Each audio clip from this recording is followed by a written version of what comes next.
Envíame el enlace que no me aparece aquí. Ok.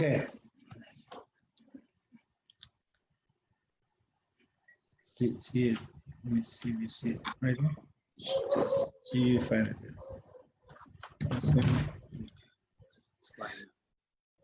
It's live. Ok, estamos en vivo, pastor. Ok. Ahorita le envío el enlace en breves segundos.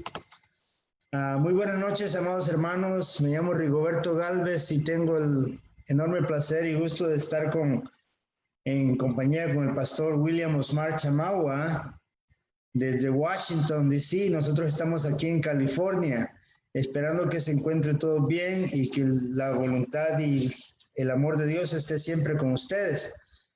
Y en esta noche es de enorme placer estar tratando con algunos títulos, con algunos temas de suma importancia actual y de gran inquietud tanto como para la comunidad cristiana como para también aquellas personas que no conocen todavía muy bien del Señor, pero que están deseosos de saber más y deseosos de conocer más acerca de los tiempos finales. Así es que sin más preámbulo, pastor, quisiera pasarle a usted el micrófono. Muchas gracias, hermano. Gracias, hermano pastor. Un placer también saludarlo. Estamos en Virginia. Es conocido acá en esta zona como el área metropolitana de Washington, D.C. Y estamos 3 horas adelante de usted. 8:20 para usted en la costa oeste de los Estados Unidos. Y 11:20 de la noche en la costa este de los Estados Unidos. Un placer, pastor Galvez. Saludos a su amada esposa, a su niño que lo acabo de conocer, a su muchacho ya de 14 añitos. Sí, pastor, muchísimas gracias. Nuevamente, el pastor Chamagua tiene una trayectoria bastante conocida en El Salvador, en San Salvador, y al igual que aquí en la costa este de los Estados Unidos, y según entiendo también fue residente de Los Ángeles, ¿correcto, pastor? En los primeros 5 años, yo llegué a los Estados Unidos siendo un adolescente en 1980, y entre 1980 y 85 entraba y salía en el Valle de San Fernando, muy en particular en Van Nuys, que es una ciudad ahí en el Valle de San Fernando. Y ahí vivía cuando me enlisté al ejército de los Estados Unidos en 1985, ya hace algún tiempecito atrás. Amén, pastor. Nuevamente, el tema de este programa en esta noche se trata de los últimos días. El pastor Chamagua, a quien he venido escuchando por un buen número de años, tiene un entendimiento bastante completo acerca de lo que es los tiempos, los del tiempo de los últimos días y de las profecías que nos ha dado el Señor a través de las Santas Escrituras. Y me he tomado la libertad, pastor, de hacer algunas preguntas acerca de las inquietudes que abordan a la comunidad en estos días y en especial a la comunidad cristiana.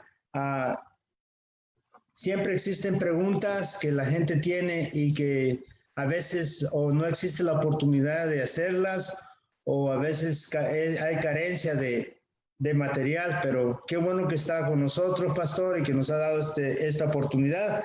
Y quisiera hacerle algunas preguntas y de las cuales usted siéntase en la libertad de expandirse y de explicarnos en brevedad o en detalle, tal y como usted lo considere necesario.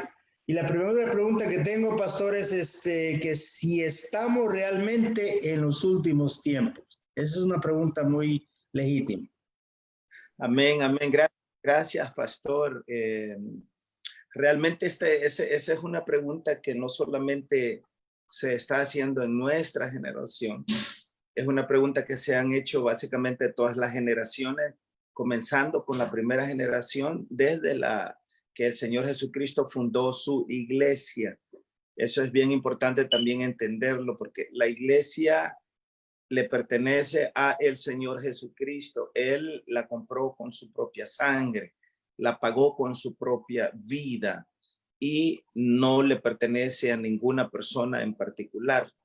Entonces, cuando nosotros leemos el Nuevo Testamento, muy en particular, las epístolas escritas por los apóstoles como Pablo, Pedro, Juan, Santiago, una de las cosas que tienen todas en común es que a partir de la primera generación de discípulos, los primeros creyentes creían que ellos estaban viviendo en el tiempo del fin, ¿verdad? Entonces, y así sucesivamente, cada generación ha venido creyendo y ha venido haciéndose la pregunta, ¿somos nosotros la generación del fin? Ahora, el Señor Jesucristo les dijo a sus discípulos las cosas que iban a pasar en el tiempo del fin.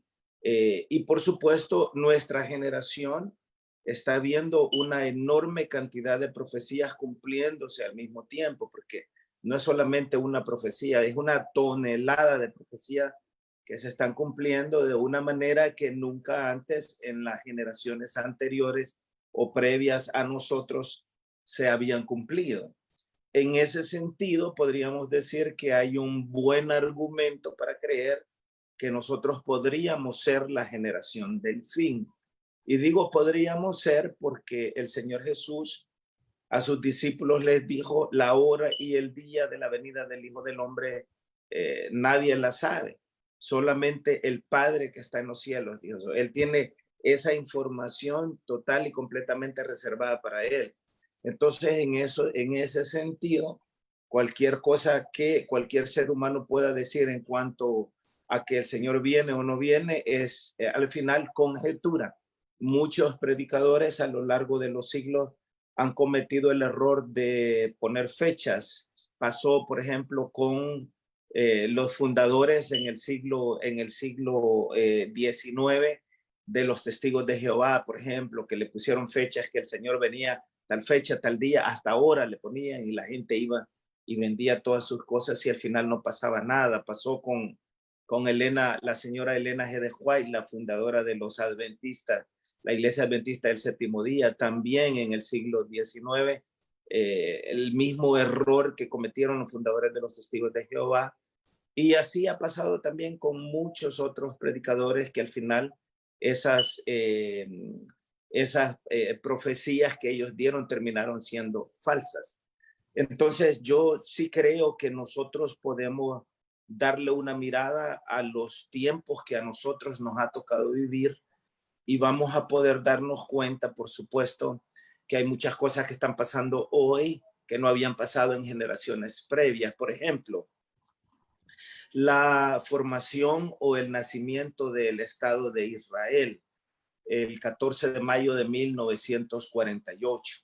Es decir, en ese tiempo, en los años 30 y 40, que es cuando se da el tema de la Segunda Guerra Mundial, en 1933, Adolfo Hitler llega al poder en Alemania y 6 años más tarde, para 1939, arranca lo que nosotros conocemos con la Segunda Guerra Mundial.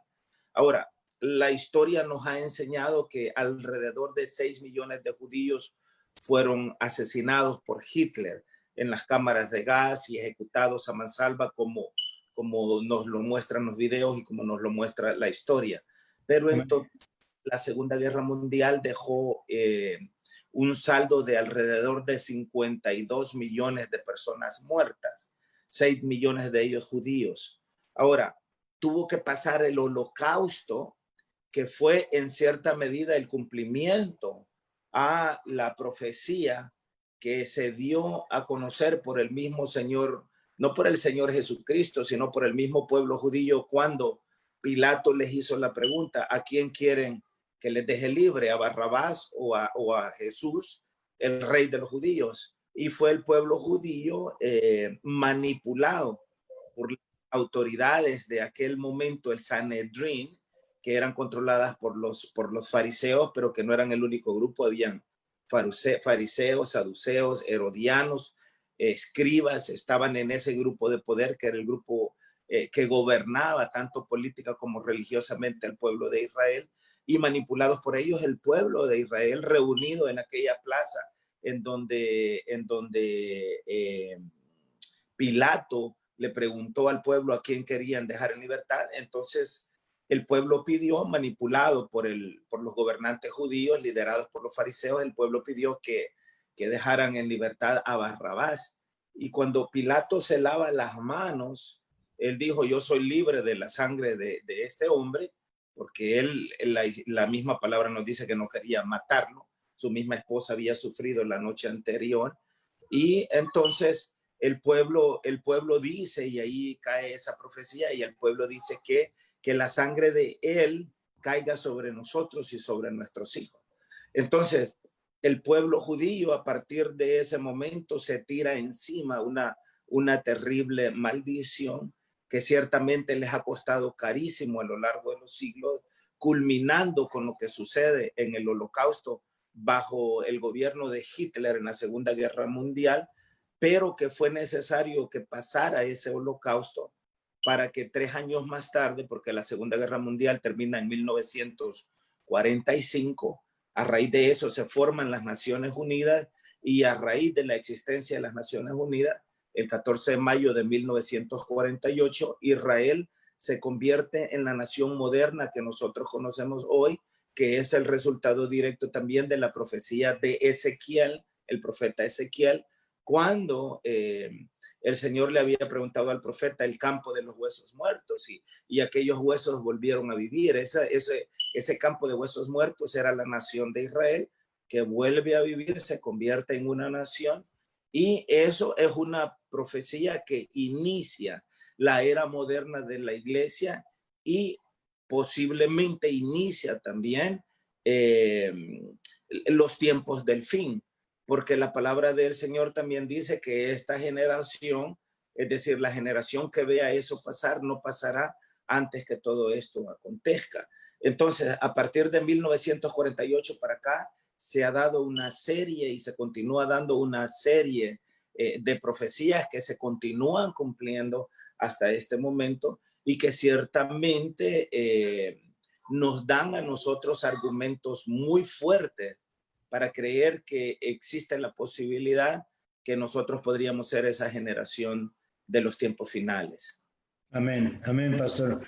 En sí, en esa profundidad de la escatología, usted contestó otro par de preguntas que ya tenía yo. Entre ellas estaba la pregunta de acuerdo a su entendimiento acerca de los últimos días, cuál es el siguiente evento mayor en la línea del tiempo profético. Ese pues lo acaba de contestar usted diciendo que a partir pues de 1948 dijo, o 44. 48. 48. El 14 de mayo de 1948 nace la moderna nación de Israel, en cumplimiento de la profecía del profeta Ezequiel. Sí, entonces usted ahí responde esa pregunta. Y también había otra pregunta que me habían formulado, es cómo hacer llegar al mundo de manera práctica el verdadero mensaje del Evangelio. Y digo verdadero con cierto énfasis porque usted y yo sabemos que hoy día hay una multitud de evangelios, ¿verdad? Y entonces para ser exactos y que la gente tenga una perspectiva real en tiempo real y verdadero, genuino y legítimo de lo que es el verdadero evangelio, en su opinión, ¿cuál es la mejor manera de hacerle llegar al mundo en una forma práctica el evangelio de Jesús? Bueno, mire, pastor, desde mi perspectiva muy personal, es cierto que existe una enorme diversidad de evangelios, aunque escribiendo a la iglesia en Galacia, o la epístola que nosotros conocemos como los Gálatas, el apóstol Pablo les dijo que solamente hay un solo evangelio. En el capítulo 1 les dice que él estaba completamente admirado. Esa es mi traducción. Estoy admirado cómo os habéis alejado de aquel que os llamó de la oscuridad a la luz admirable tan pronto, ¿verdad? Entonces, él hace énfasis en que hay un solo evangelio, hay un solo Señor, le dice a los efesios, hay una sola fe, hay un solo bautismo. Sin embargo, hoy, como usted lo acaba de anotar, existen una enorme cantidad de evangelios, pero eso es cumplimiento también de otra profecía, porque el apóstol Pablo escribió y él dijo, hablando del anticristo, el anticristo que va a ser Satanás manifestado en carne, así como Dios se manifestó en carne, como lo expresa Primera de Timoteo 3:16, e indiscutiblemente grande es el misterio de la piedad. Dios fue manifestado en carne. De la misma manera, en los tiempos finales, Satanás se va a manifestar en carne en la figura de el anticristo, que es como la palabra de Dios le llama, o el cuerno pequeño, o el gran dragón, etcétera, etcétera, etcétera. Pero una de las cosas que va a caracterizar los tiempos finales es que va a haber mucha confusión, va a haber mucha confusión en el mundo, incluyendo confusión en el evangelio. El apóstol Pablo dijo, porque no vendrá sin que antes venga la apostasía y se manifieste el hombre de pecado. Es decir, el Señor Jesús no va a venir a recoger a su iglesia, que es el tema que estamos tratando central hoy, en los tiempos del fin. El Señor Jesús no va a venir sin que primero venga la apostasía y se manifieste el hombre de pecado. Estas son dos cosas muy diferentes. El hombre de pecado es Satanás manifestado en carne, pero la apostasía es un tema que tiene que ver con la iglesia, no con el mundo. El mundo es de por sí apóstata. Apóstata significa que está en contra de todo lo que tiene que ver con Dios, en contra de todo lo que tiene que ver con la palabra, lo que tiene que ver con el evangelio, lo que tiene que ver con la santidad, con el perdón de pecados, las doctrinas bíblicas, la apostasía. Pero como el mundo siempre ha sido apóstata, es decir, el mundo siempre ha negado a Dios, no está hablando de que va a haber apostasía en el mundo, sino más bien la apostasía en este caso tiene que ver con la iglesia, porque la iglesia moderna, cuando usted dice hay muchos evangelios, lo que en el fondo está diciendo es que estamos viviendo o siendo guiados por una iglesia apóstata, que aún diciendo que cree en Dios y aún predicando desde, entre comillas, la palabra de Dios, es un mensaje apóstata, es un mensaje falso, es un mensaje engañoso.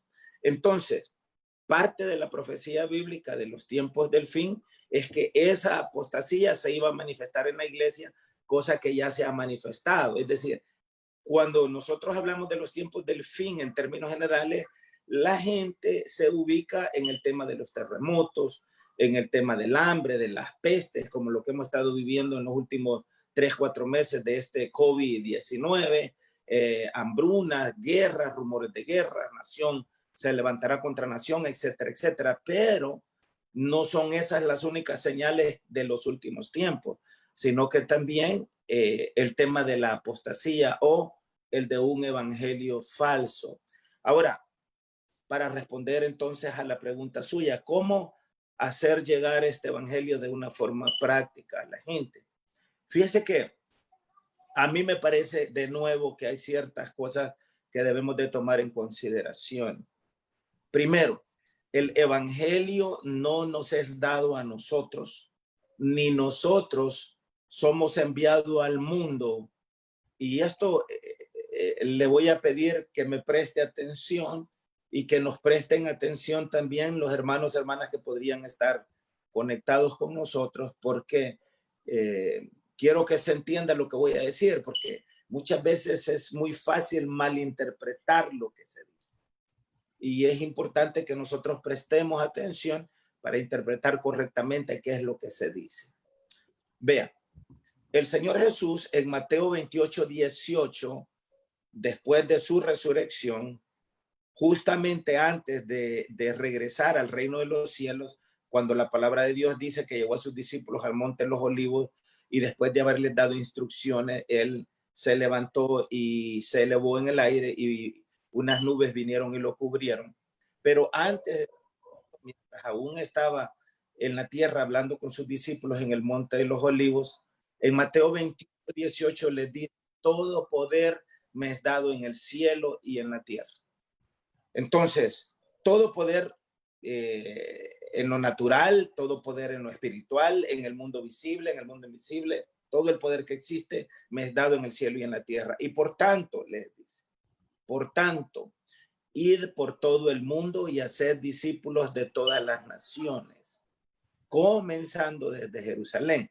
Entonces, primero, el evangelio que Jesús dio a sus discípulos les fue dado para que ellos fuesen e hicieran a otros discípulos. Hay un error cuando los pastores, los formadores de discípulos no entienden que su trabajo es formar discípulos. Porque si usted presta atención, en la mayoría de iglesias, los pastores no quieren que sus ovejas dejen de ser ovejas. Amén. Los pastores no quieren que sus ovejas se conviertan en discípulos, que es el mandamiento del Señor. Él no dijo vayan por todo el mundo y hagan ovejas. Las ovejas ya están en el mundo. Lo que pasa es que están perdidas, pero son ovejas.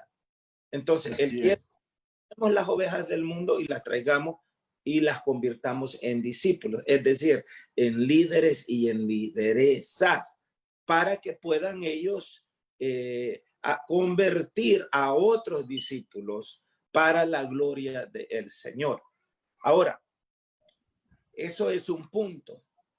El otro punto que la palabra del Señor nos dice en el Evangelio según San Mateo es que el Evangelio ha sido dado al mundo, es decir, a través de nosotros, al mundo, para, y esta es la parte que le digo que prestemos atención, para testimonio a las naciones.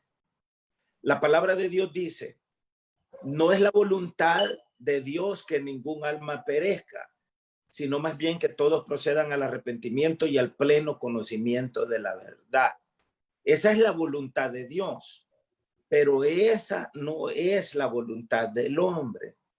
La voluntad del hombre no es irse al reino de Dios con Dios, porque en su mayoría, en términos generales, el ser humano rehúsa creer en Dios, rehúsa humillarse ante Dios, buscar el perdón, el arrepentimiento al Señor. Entonces, el Señor sabe que la mayoría de los seres humanos van por cuestiones naturales de pecado en ellos, porque por cuanto todos pecaron, todos están destituidos de la gloria de Dios. Y que la mayoría de seres humanos van a despreciar la salvación que es gratuita y dada a través del sacrificio del Señor. Él sabe que lo van a despreciar.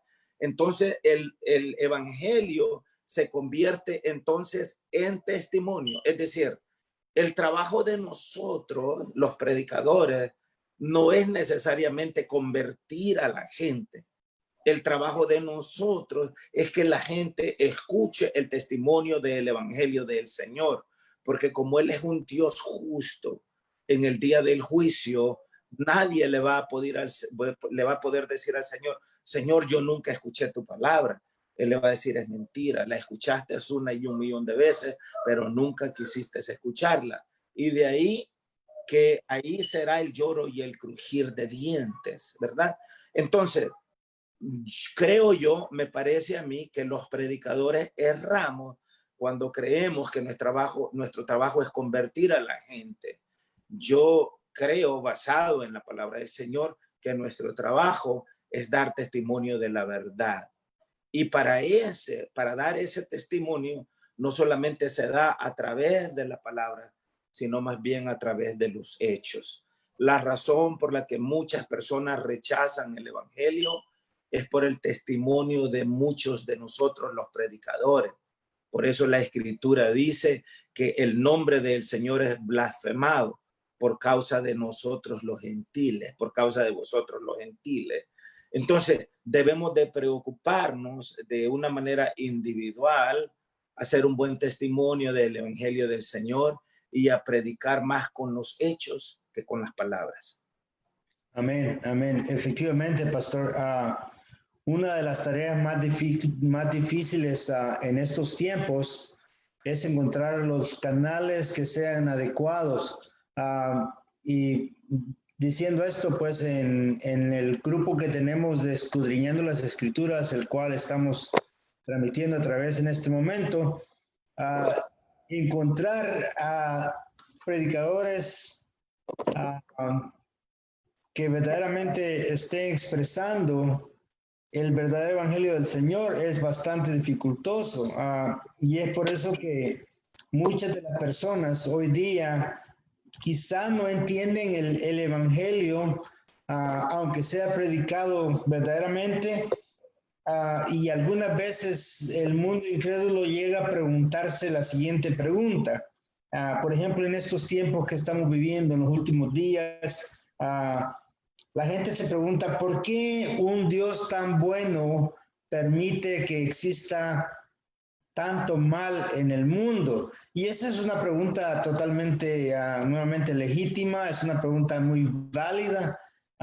Y muchos de nosotros, de los predicadores, no la podemos explicar en tiempo real, en el tiempo, en la línea profética que Dios nos ha dado, en la localización que hoy el mundo se encuentra en relación a la línea de Dios, el tiempo de Dios y el plan de Dios. Ya ve que el mundo, pues, bueno, lo voy a dejar que usted mejor explique su definición de lo que es el mundo y por qué un Dios de amor, un Dios bueno, un Dios justo, permite o hace que esto esté sucediendo, y eso nuevamente es del trasfondo del incrédulo. Vaya, mire, en relación a esa última pregunta que usted ha hecho, que mucha gente se pregunta eso, es el producto, y digo esto sin el afán de ofender a nadie, sino más bien en honor a la verdad. Pero en realidad esa pregunta es el producto de nuestra ignorancia de la Escritura. En una ocasión el Señor Jesucristo le dijo eso a la gente que lo cuestionaba y les dijo, ignoráis errando las Escrituras. En una ocasión los enemigos del Señor preguntaron que había muerto una persona y dijeron unas personas y le preguntaron, ¿y eso por qué murieron? ¿Pecaron los padres o pecaron ellos? Y el Señor les dijo, erráis ignorando las Escrituras. Entonces, cuando nosotros culpamos a Dios por todo, ¿verdad? Si Dios existe porque hay guerra en el mundo, si Dios existe porque hay hambruna, si Dios existe porque muere tanto niño, porque son tantas niñas violadas, porque hay tanto aborto, porque hay tanta miseria, pobreza, injusticia, etcétera, etcétera, etcétera, es el producto de nuestra ignorancia. Porque si nosotros tenemos, aunque sea un poquitito de conocimiento, primero vamos a entender que el Señor ha dado al ser humano libre albedrío. Libre albedrío implica que como ser humano yo tengo la capacidad de tomar mis propias decisiones. El Dios de los cielos no quiere zombies, no quiere robots. Él quiere que nosotros aprendamos a buscar de Él por cuenta propia, por cuenta propia. Entonces, en ese sentido, Él nos ha dado a nosotros libre albedrío. Y si usted presta atención, pastor, si usted presta atención, y nosotros podemos de una manera práctica, de una manera real, prestar atención a lo que sucede en el mundo, nos vamos a dar cuenta que los problemas que el ser humano tiene son causados por el mismo ser humano. Por ejemplo, el cambio climático. ¿Qué está causando el cambio climático? Está causando problemas en los países subdesarrollados. Está causando problemas en la siembra del maíz, en la siembra del frijol.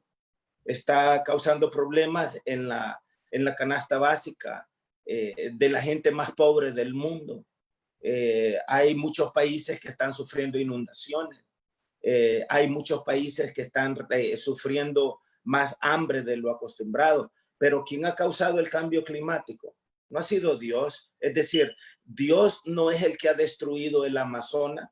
El Amazonas se entiende que son los dos pulmones del planeta Tierra, los dos pulmones del planeta Tierra. Y si el Amazonas es los dos pulmones del planeta Tierra, el ser humano ya le destruyó un pulmón, solamente un pulmón está trabajando. Entonces, eso está causando una enorme cantidad de problemas en cadena alrededor del planeta. Y no es el Señor, no es Dios quien ha destruido el Amazonas, porque todo lo que Él creó, lo creó perfecto. ¿Quién causa las guerras? Las guerras son causadas por las pasiones, por el egoísmo, por el abuso de poder de los mismos seres humanos. Vea usted, ¿quién ha causado las guerras de los últimos 20 años? No las causó Dios. Quien mintió para invadir a Irak no fue Jesús de Nazaret. Quien mintió y quien mandó a Colin Powell a mentir a las Naciones Unidas, al general afroamericano Colin Powell, para mentir a las Naciones Unidas de que Saddam Hussein a principios de este siglo, allá por el 2003, tenía armas químicas y que iba a destruir quién sabe cuántas personas. Quien mintió no fue Jesús de Nazaret, fue George Bush hijo, el entonces presidente de los Estados Unidos, quien invadió a Kuwait en 1991, en la primera guerra del Golfo. No fue Jesús de Nazaret, fue Saddam Hussein, quien mató al presidente libio Muammar Gaddafi. No fue Jesús de Nazaret, fue el gobierno de los Estados Unidos. Quien ha causado todas las guerras en el Medio Oriente no ha sido Jesús de Nazaret, ha sido los hombres que han llegado al poder, ha sido el Talibán, ha sido Al Qaeda, han sido todas estas organizaciones terroristas, ha sido el mismo gobierno de los Estados Unidos que ha sido culpable de formar a muchos asesinos que después le han dado la espalda y se han vuelto en contra de ellos, como lo que pasó en El Salvador, 100,000 muertos en una guerra de homicida de 12 años, hermano, entre 1980 y 1992. ¿Y quién alimentó esa guerra? No fue Jesús de Nazaret, no fue Jesús de Nazaret, fue el entonces presidente Ronald Reagan, que $1 millón en armamento militar le estuvo mandando diariamente al gobierno de El Salvador. Los fundadores de los escuadrones de la muerte, no fue Jesús de Nazaret el que adiestró y el que mandó a la Escuela de las Américas a Roberto Dawson y a La Tandona allá en El Salvador. No fue Jesús de Nazaret. No es Jesús de Nazaret el que está causando ese montón de terremotos, ese montón de huracanes que ya están hablando hasta de categoría 6. No es él, es el mismo ser humano el que causa las guerras, las hambrunas. Vea lo que se dice de este COVID-19. ¿De dónde se ha originado? Unos están diciendo que fue formado en un laboratorio chino, otros están diciendo que fue formado en uno de esos mercados en Wuhan, en la ciudad de Wuhan, allá en China, en donde venden todo tipo de animales exóticos, porque eso viene desde la década de los años 50 para acá, cuando Mao Zedong llegó a China y se montó el gobierno comunista allá en China. Se pusieron muchas restricciones en el pueblo chino y a partir de los años 60 y 70 comenzaron a abrir todos estos mercados en donde venden todo tipo de animales. Quien ha contaminado a la gente, quien está comiendo todo ese tipo de animales inmundos, no es el Señor, es la misma gente la que provoca todas estas enfermedades. Entonces, el ser humano se equivoca, el ser humano erra cuando culpa a Dios de los errores que él mismo comete. Es decir, las consecuencias van a estar ahí. Recuerde lo que dice la palabra. Todo lo que el hombre sembrare, eso es lo que va a cosechar. Entonces, el mundo moderno que usted ve con todos sus males que vive el día de hoy, las hambrunas, las pestilencias, el hambre, los huracanes, el cambio climático y todos los males que vienen asociados con estas cosas, eso no lo ha causado Dios, lo ha causado el mismo ser humano. Y es por eso que la profecía no es algo que Dios ha hecho que pase o que Dios ha dictado que pase de esa manera. Lo único que el Señor ha hecho, porque como lo dice Hebreos 13, 8, Jesucristo es el mismo de ayer y de hoy y por los siglos. Lo único que Dios ha hecho es que como Él puede ver el futuro, Él ha venido al pasado y en el pasado ha escrito el futuro que los mismos seres humanos han causado.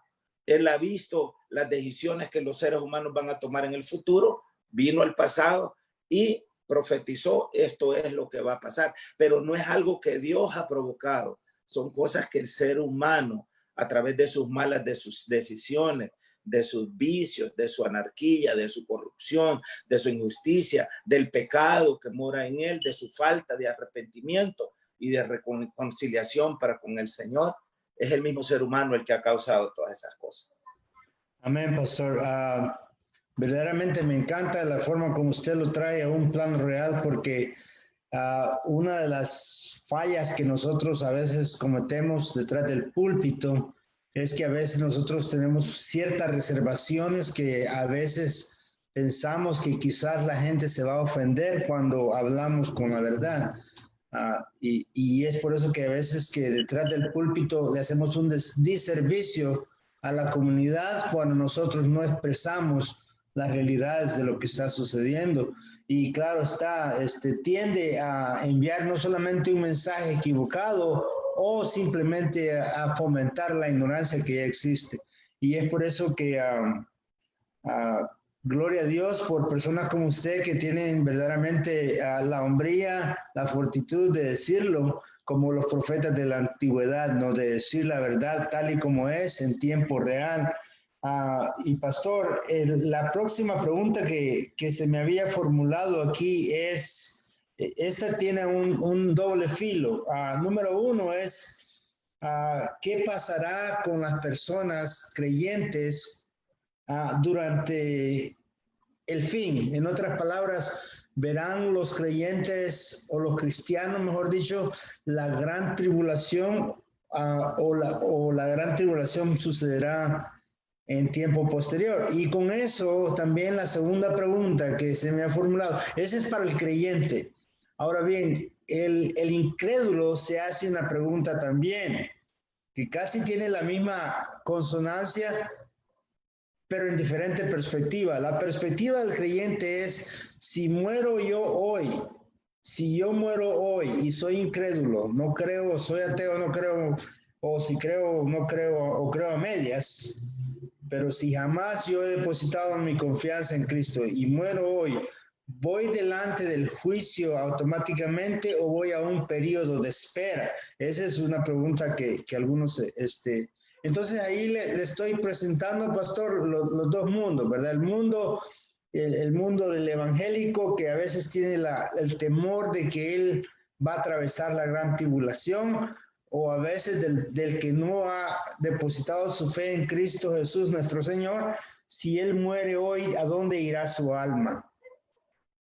Veamos, hay varias preguntas en una sola, ¿no? Sí. Primero, hay muchas malas enseñanzas, malas doctrinas, y cuando digo malas, no estoy hablando que son malas, estoy diciendo que son falsas, que son mentiras, mentirosas. El Señor Jesucristo denunció mucho a los fariseos porque les dijo, vosotros enseñáis como mandamientos de Dios, mandamientos de hombres, es decir, vuestros mandamientos que ustedes se los han inventado, las enseñanzas y las doctrinas que ustedes han creado, se las enseñan a la gente como que fuesen de Dios. Y la gente por su ignorancia cree los mandamientos de hombres como que son de Dios, y ahí hay un engaño. Yo considero que es muy fácil conocer la verdad de Dios, y digo es muy fácil porque lo que necesitamos hacer es escudriñar las escrituras.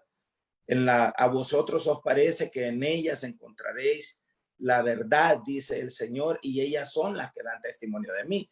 En realidad el Señor no nos necesita a nosotros. Ahí está la palabra de Dios, que es la que da testimonio de Dios. Ahora, la pregunta es, ¿estoy informado? ¿Entiendo yo qué es lo que la palabra de Dios dice? Por ejemplo, un hombre eunuco de camino a su patria, un gobernador que por aquellos años había visitado a Jerusalén cuando iba de camino de regreso a casa. El Espíritu del Señor movió al apóstol Felipe y lo llevó a encontrarse con él. Y cuando lo vio, dice la escritura que se dio cuenta que el eunuco iba leyendo al profeta Isaías. Se acercó Felipe a él y le preguntó, ¿entiendes lo que lee?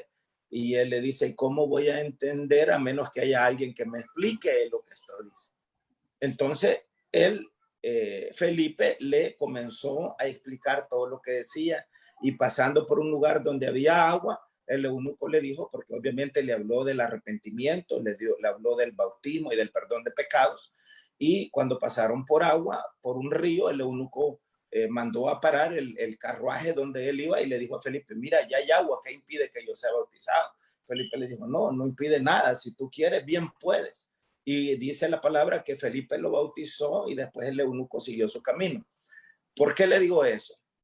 Porque de nuevo, si queremos saber cuál es el destino de nuestra alma, es decir, de nosotros después que hayamos abandonado esta morada física, este cuerpo en el cual nosotros vivimos, que es temporal, el Evangelio según San Marcos, en el capítulo 16 y verso 16 dice, el que creyere, esto es palabra de Dios y lo pueden buscar, Marcos 16, 16, el que creyere y fuere bautizado será salvo, más el que no creyere será perdonado. Mateo, más el que no creyere, perdón, será condenado, no perdonado, condenado. El que creyere y fuere bautizado será salvo, más el que no creyere será condenado. Es decir, hay dos pasos ahí. Uno es creer que es sinónimo de arrepentimiento y el otro es ser bautizado. Hay dos bautismos, uno el bautismo en agua y otro el bautismo del Espíritu Santo. Cuando nosotros vamos a Mateo 28, 19, el Señor les dijo a los discípulos, ir por todo el mundo y hacer discípulos a todas las naciones, bautizándolos en el nombre, eso es bien importante, el nombre del Padre y del Hijo y del Espíritu Santo. En Lucas 24, 46 y 47 dice lo mismo que dice Mateo, pero lo dice de una manera un tanto diferente. Así está escrito y así fue necesario que el Cristo padeciese y resucitase de los muertos al tercer día y que se predicase en su nombre el arrepentimiento y el perdón de los pecados en todas las naciones, comenzando desde Jerusalén. Cuando vamos al libro de los Hechos, en el capítulo 2, verso 37, al oír esto, se compungieron de corazón y dijeron a los otros apóstoles y a los otros apóstoles, varones, hermanos, ¿qué haremos? La pregunta es, ¿qué haremos para ser salvos? Que es la misma pregunta que usted está haciendo. Pedro les dijo, Hechos 2:38, arrepentidos y bautícese cada uno de vosotros en el nombre, ahí está otra vez esa palabra, de Jesucristo para el perdón de los pecados y recibiréis el don del Espíritu Santo.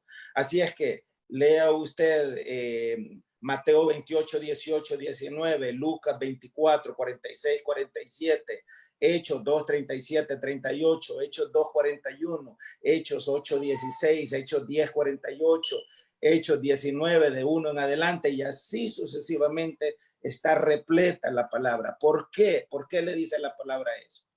Porque el infierno es un lugar en donde todos aquellos que rechazan el evangelio de Jesucristo van después que mueren, si es que no han tenido una reconciliación con el Señor. ¿Qué es el infierno? La palabra del Señor llama al infierno una cárcel, porque dice que en ese lugar están los espíritus encarcelados. De eso habló el apóstol Pablo en su primera epístola, en el capítulo 3, cuando nos dice que el Señor Jesucristo fue al infierno. Cuando él murió, fue al infierno. Y, entre otras cosas, le predicó a aquellos que murieron durante el diluvio, porque donde no hay ley, no hay pecado. Pero ese es otro tema, ¿verdad? Pero lo menciono de pasada por lo que estamos hablando. Y en ese lugar el Señor le arrebató a Satanás las llaves de la muerte y del Hades. Por eso es que el Señor dijo, las puertas del Hades no prevalecerán en contra de mi iglesia, porque quien tiene las llaves del infierno ni siquiera es el diablo, sino más bien el Señor Jesucristo. El diablo es una especie de cárcel para que nosotros lo entendamos. Cuando una persona comete un crimen, cuando una persona comete un delito, esa persona es arrestada por la policía o los policías, es llevada a la cárcel. ¿A qué es llevada a la cárcel? Es llevada a la cárcel, si es que no le ponen fianza, espera en la cárcel hasta que esa persona sea llevada a juicio delante de un juez. Y allí el juez, basado en las pruebas que tiene del delito o no delito de esa persona, condena o deja en libertad a esta persona. Entonces, todos aquellos que mueren sin Dios, sin esperanza, sin el evangelio, la Biblia, esto no lo estoy diciendo yo, esto es palabra de Dios. La Biblia dice que cuando mueren en sus delitos y en sus pecados, van al infierno. Es una cárcel, es un lugar de tormento, es un lugar de oscuridad. El tormento más grande en ese lugar es la ausencia de Dios. Ausencia de Dios, y están en ese lugar a esperar la segunda resurrección. Van a haber dos resurrecciones. La primera resurrección va a ser la resurrección de los justos, en lo que los cristianos conocemos el rapto. El apóstol Pablo escribió que cuando la trompeta final suene, y no sabemos si el día y la hora, eso solamente lo conoce el Señor, cuando la trompeta final suene, el Señor aparecerá en las nubes a recoger a su iglesia. Y dice el apóstol Pablo, inspirado por el Espíritu de Dios, y los muertos en Cristo resucitarán primero. ¿En dónde están los muertos en Cristo en este momento? Están en un lugar de descanso. ¿Cuál es ese lugar de descanso? El paraíso. El paraíso es el mismo lugar en donde Adán y Eva vivieron inicialmente. Entonces, todos aquellos que han muerto en Cristo a lo largo de los últimos 2000 años están ahora mismo en el paraíso, esperando la primera resurrección. Pastor, perdón la interrupción. Entonces, cabe decir que cuando están los dos ladrones, uno a cada lado, y Jesús le dice al ladrón, hoy estarás en el paraíso. ¿Se refiere a esa connotación, pastor? Sí, porque los que mueren en Cristo, hay dos cosas ahí, pastor. Los que mueren en Cristo o los que morimos, porque en el nombre del Señor Jesucristo nosotros vamos a ser parte de eso, van de inmediato al paraíso. El paraíso es un lugar de descanso. Es un lugar de descanso. Ahora, ya que menciona el tema del ladrón en la cruz, si me permite hacer allí una aclaración, porque aquí hay una enseñanza mala que se ha difundido a lo largo del tiempo en lo que nosotros llamamos la iglesia, porque mucha gente toma el acto del ladrón en la cruz para decir que no se necesita ser bautizado o pasar las aguas del bautismo para ir al cielo, porque ahí está el ladrón en la cruz. Ahora, la explicación que le quiero dar a eso es que es importante entender que mientras el Señor Jesucristo estaba con vida, esto es, mientras el Señor no había muerto, el Señor nació, vivió y murió bajo la ley. Cuando Él le dijo al ladrón en la cruz, hoy estarás conmigo en el paraíso, la razón por la que no necesitó el bautismo es porque el ladrón murió bajo la ley. El Señor Jesús estaba bajo la ley. La gracia no entró en efecto hasta que el Señor dijo, consumado es. Entonces, es por eso que no fue bautizado. Pero en el Nuevo Testamento, una vez que entró la gracia, el bautismo es necesario y es importante, porque así como Él murió una sola vez por los pecados, nosotros también morimos al viejo hombre, a la vieja mujer, y resucitamos al nuevo hombre o a la nueva mujer. El bautismo, entonces, es decir, las aguas del bautismo se convierten en realidad en una tumba.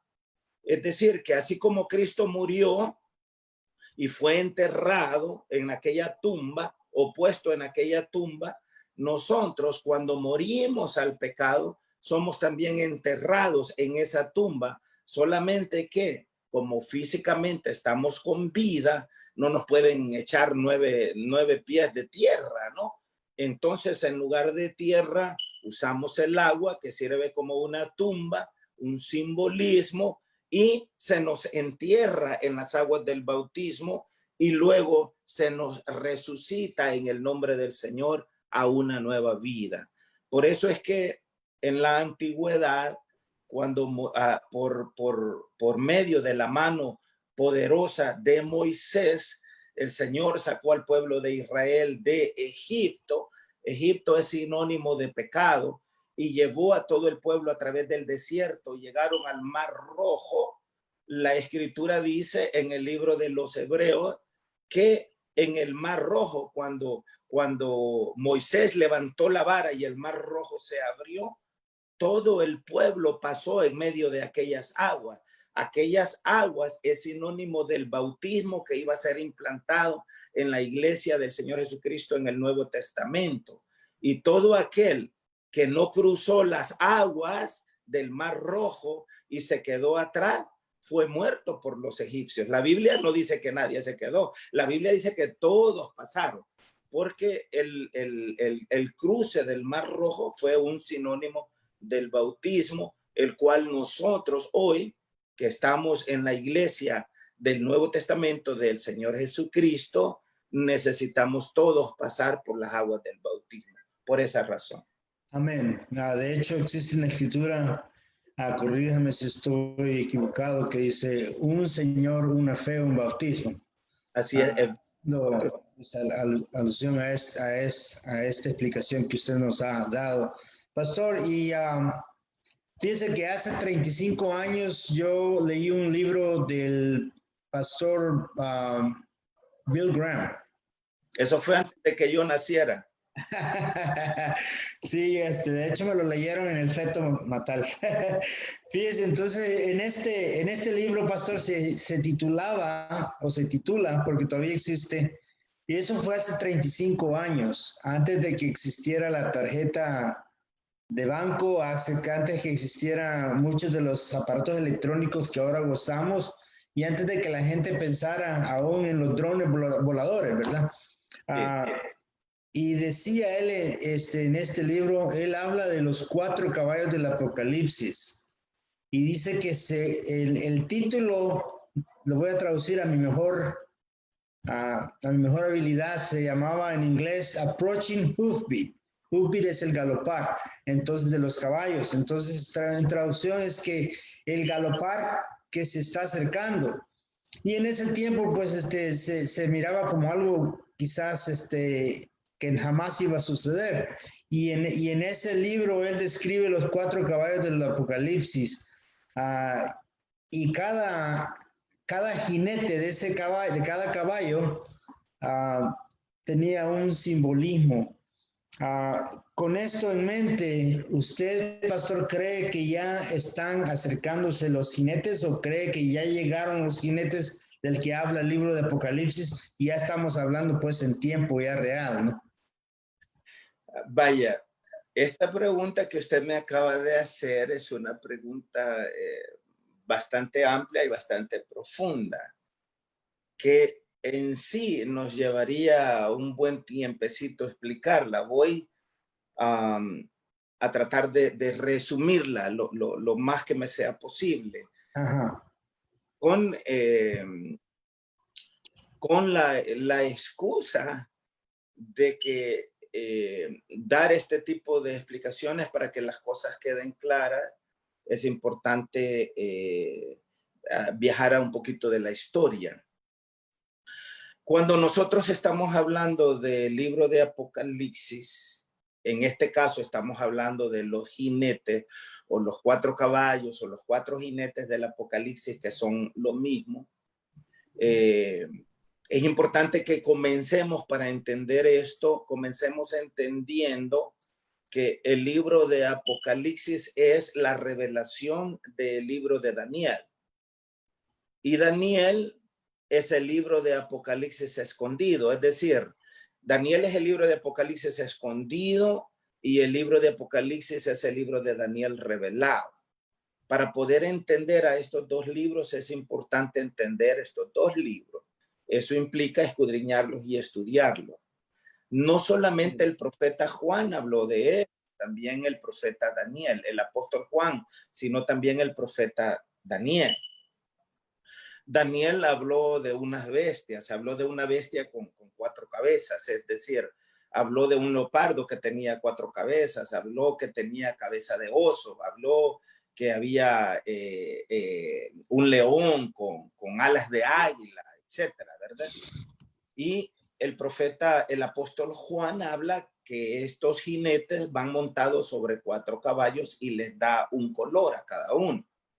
Habla de un caballo o jinete de color blanco, un caballo o jinete de color rojo, otro de color negro y otro de color, ¿cuál es la palabra que usa ahí? Amarillo, ¿verdad? Sí, pálido. O pálido, ¿verdad? Entonces, para poder entender qué son estos caballos o aquellas bestias, es importante que tengamos también un conocimiento más claro, no solo de la historia, sino también de la realidad. Y le digo esto porque muchos predicadores, muchos pastores, muchos teólogos, gente bien intencionada, se han atrevido a dar su interpretación de estas cosas y la verdad es que muchos dejan bastante que desear en lo que están diciendo o en la manera como explican estas cosas, ¿no? Yo no voy a pretender tener toda la razón, pero voy a tratar de darle la interpretación mía en relación a estos eventos descritos en la palabra del Señor. Pastor, Cuando, ¿qué cuando le parece, pastor, si propongo que dejemos esta porción de la conversación para un segmento futuro? Así tenemos la amplitud del tiempo y tenemos... ¿qué le parecería a usted, pastor, si proponemos para hacer una segunda parte? Porque creo que esta explicación merece no solamente la atención, pero también merece que las personas estén en un marco mental más amplio y más apto y más listo también para aceptar toda esta información, porque supongo que es bastante, es de gran interés. ¿Y qué le parece, pastor, si ponemos para una segunda parte? ¿Le parece bien? Sí, por supuesto, hermano pastor, no hay ningún problema, porque sí, como le decía, eso en sí da para un solo mensaje y un solo Mucha estudio. tela que cortar implica, sí, verdaderamente no Lo que, considero que... lo que le puedo decir en breve, en resumen sobre esos temas, es que las bestias de Daniel, el león con alas de águila, el leopardo con 4 cabezas, las bestias de las que habla el profeta Daniel en el capítulo 2 y los caballos y los jinetes de los que habla Juan, son naciones y son sistemas políticos de gobierno, políticos y religiosos que ya existen en nuestros días. De eso sí le puedo garantizar. Ya escucharon, hermanos oyentes, ya escucharon, amable público, de que estaremos expandiendo acerca de este tema de tanto interés, porque es algo que estamos viviendo, es una realidad. Yo me atrevo a decir de que es algo que verdaderamente muchas personas alrededor del mundo ya están experimentando y es de menester y de gran necesidad. No solamente para conocimiento y para asumir esa información, pero también para estar preparados, ¿verdad? Que supongo que una de las porciones bíblicas es que nosotros debemos de estar ya preparados e interpretar las señales que el Señor nos está dando. Y para finalizar, pastor, le quería hacer la última pregunta. ¿Qué debería ser mi actitud como cristiano en estos días? Y cuando digo qué debería, podría también sonar como cuál debería ser mi actitud o cómo debería ser mi actitud o por qué yo debería actuar en cierta forma como cristiano en estos últimos días. Fíjese, hermano pastor, que yo creo que eso es algo bien básico. Eso es algo bien básico. Dijo el Señor Jesucristo a través del profeta Oseas, que es una escritura bastante conocida: mi pueblo pereció porque le hizo falta conocimiento. Entonces, a mí me parece que la función central del cristiano en estos últimos tiempos debería de ser adquirir conocimiento. Debería de ser construir una relación verdadera con Dios, con el Señor. En Mateo capítulo 24, versos 3 y 4, los discípulos le preguntaron al Señor: Señor, dinos qué señal habrá de tu venida y del fin del siglo. Lo que la gente hoy llama el fin del mundo. En realidad el mundo no se va a terminar de inmediato. Al mundo le hace falta mucho tiempo para que se termine, porque se va a terminar hasta el día del juicio. Después que el Señor haya juzgado a las naciones, Él va a destruir este universo. Ahí va a ser el fin de lo que llamamos mundo. Pero lo que se va a terminar es el fin de una época. Esta época de la iglesia gentil, por ejemplo, la iglesia es también conocida en la Biblia como el tiempo de los gentiles. Entonces los discípulos le preguntaron al Señor: dinos qué señal habrá de tu venida y del fin del siglo, que eso es lo que a nosotros nos interesa saber. Y lo primero que el Señor les dijo y les respondió fue: mirad que nadie os engañe. A mí me parece muy penoso la enorme cantidad de gente que dice ser cristiano y que es fácilmente engañada y que es fácilmente manipulable. Me parece a mí una ignorancia crasa el tipo de cosas que miles y millones de personas creen y que son fácilmente descartables en la Biblia, pero que la gente que dice ser cristiana ni siquiera se toma el tiempo para estudiar, para escudriñar.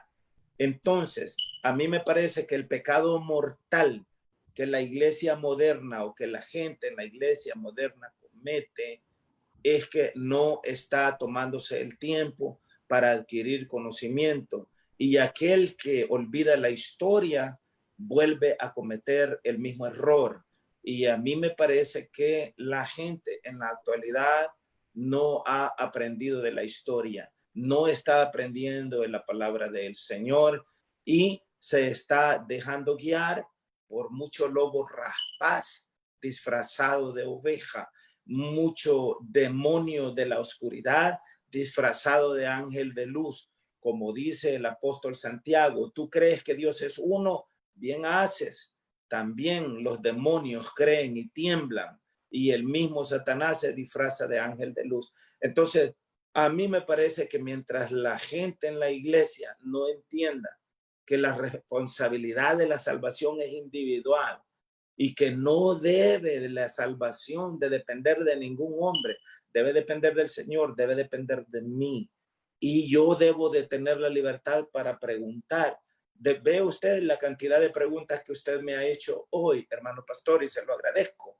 Pero este mismo tipo de preguntas la gente se lo debería de hacer a los pastores, a quienes están siguiendo, pues, para verdaderamente darse cuenta si es que le están enseñando lo que es correcto en la palabra del Señor. La palabra del Señor no se contradice a ella misma, y quien mejor interpreta la escritura es la escritura misma. La escritura no necesita de mi interpretación, porque la misma palabra de Dios interpreta la misma palabra de Dios.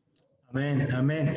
Hermano pastor, una de las virtudes de este medio digital, de este tipo de transmisiones y este tipo de intercambios es que la gente puede arrimarse, puede acercarse a la verdad sin sentir a veces ese tipo de compromiso. Y una vez más, cuando la palabra es predicada y cuando la palabra es hablada, la gente escucha y la fe viene a través de la palabra de Dios.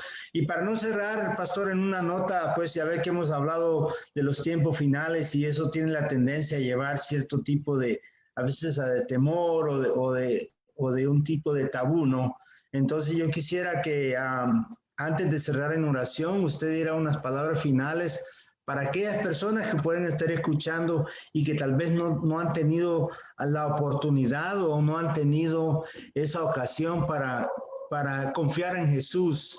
Y quizás, hermano pastor, quisiera dejarlo en confianza con sus palabras para aquella persona que pueda estar escuchando hoy día a alguien que no cree o tiene una fe a medias o quizás ha sido dañado o ha sido de una forma perjudicado en sus años formativos acerca de lo que es el Evangelio de Jesús, ¿verdad?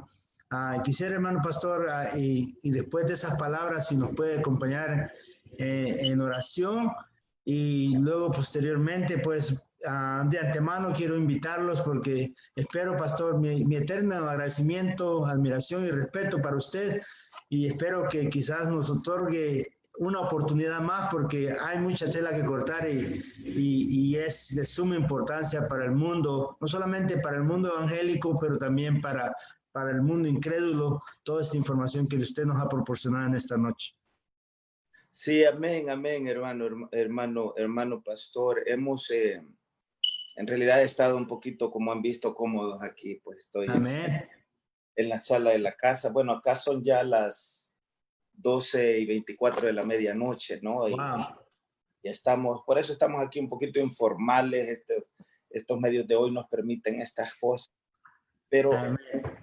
eh, a lo mejor un consejo, una palabra a toda la gente que nos escucha. Ciertamente vivimos en un mundo muy complicado, vivimos en un mundo muy violento, en un mundo que se alimenta de la mentira y del engaño, en un mundo lleno de egoísmo, de carnalidad. Vivimos en un mundo caído, vivimos en un mundo malo y vivimos en un mundo triste porque hoy absolutamente nada garantiza nada. El mismo Señor Jesucristo les dijo a los discípulos que en el futuro hombres malos se iban a meter en su iglesia y que iban a hacer negocio con la fe de los creyentes. Y eso es lo que está pasando. A eso el Señor le llama ganancia deshonesta.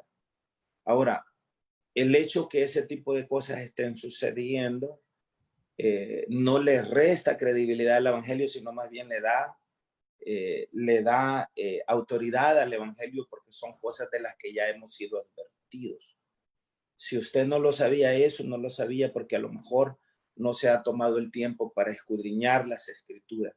Yo humildemente le quisiera aconsejar, tómese el tiempo para leer la palabra del Señor, tómese el tiempo para ir en oración al Señor. El Espíritu de Dios es todopoderoso. Él es omnisciente, quiere decir que conoce todas las cosas y es omnipresente. Él está en todo el lugar.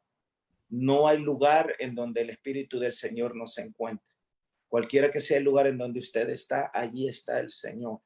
Y allí en ese mismo lugar usted puede hablar con Él y usted puede pedirle ayuda, pedirle socorro. Eh, en lo personal, yo en lo personal, si usted necesita material de estudio, con el mayor de los gustos se lo hago llegar. Hoy este tema de las redes sociales nos dan la oportunidad y la capacidad de poder conectarnos y estar juntos uno a uno. Se lo puedo hacer llegar a través del pastor Galvez también. Es decir, cualquiera que sea el estudio que usted requiere, pero al final es usted quien tiene que hacer el esfuerzo de buscar educarse y de buscar adquirir conocimiento. El Señor Jesucristo, todo lo que Él dijo y todo lo que Él enseñó es bien práctico, es de sentido común. Por supuesto que el hecho que sea de sentido común no quiere decir que sea común, porque desafortunadamente sentido común no es tan común como parece. Pero el Señor Jesucristo dijo, por ejemplo, cosas tan de sentido común como por sus frutos los conoceréis. No se deje llevar por las mayorías. Preste atención a los frutos de las personas. Y a través de eso, pídale al Señor que le dé discernimiento también. Hay 9 dones que el Espíritu de Dios da. Dentro de ellos da el don de discernimiento de espíritu. el don de milagros, el don de sanidad, el don de lenguas, el don de interpretación de lenguas, el don de la palabra de ciencia, el don de la palabra de sabiduría, y todas esas cosas son gratuitas para nosotros. Si dejamos que el Espíritu del Señor nos llene, que el Espíritu del Señor nos bautice. Es por eso que habla la palabra del Señor del bautismo de agua y del bautismo del Espíritu, de lo que habló el apóstol Pedro en el capítulo 2 del libro de los Hechos y el verso 38. Arrepentíos y bautícese cada uno de vosotros en el nombre de Jesucristo. Ese es el bautismo en agua para el perdón de los pecados, y recibiréis el don del Espíritu Santo. Ese es el bautismo del Espíritu Santo. Así que los que creyeron fueron bautizados y se agregaron a la iglesia como 3,000 personas en aquel primer día. Eso fue en el día de Pentecostés, cuando la iglesia nació, Hechos 2:41. Entonces, la palabra del Señor es para todos los que creyesen y para cuantos el Señor llamara. Pero necesitamos ser humildes delante de la presencia del Señor, buscarlo con corazón limpio, porque la palabra de Dios dice que el único que tiene la capacidad de guiarnos a toda verdad es el Espíritu de Cristo, es el Espíritu del Señor, es el Espíritu Santo. Él dijo, yo me voy, pero vendré a vosotros, el Espíritu Santo, a quien el Padre enviará en mi nombre. Es decir, el Espíritu Santo es el único que tiene la capacidad de guiarnos a toda verdad, nadie más. Y nosotros, bendito sea el nombre del Señor, tenemos la capacidad de poder buscarlo, porque ese es el regalo y el don que el Señor nos ha dado a todos nosotros para que podamos alcanzar la salvación.